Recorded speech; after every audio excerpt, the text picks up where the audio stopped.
going to make a Deco wrap cornice in about 80 seconds. You only need a yard of fabric. First tuck the back slit, then turn the cornice over and tuck the material across the top slit.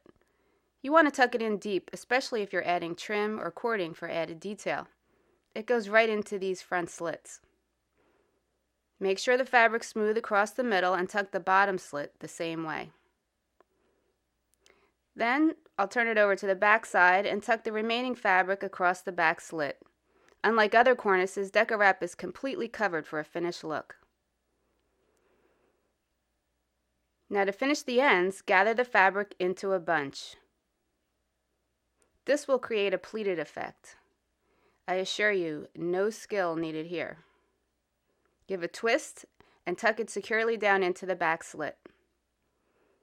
Let's do the same for the other side. Just gather, give a twist, and tuck it in. The basic cornice is complete, but I'm not done yet. Let's add some gathered panels to frame the window. You can tuck swags, Roman styles, or just keep it simple.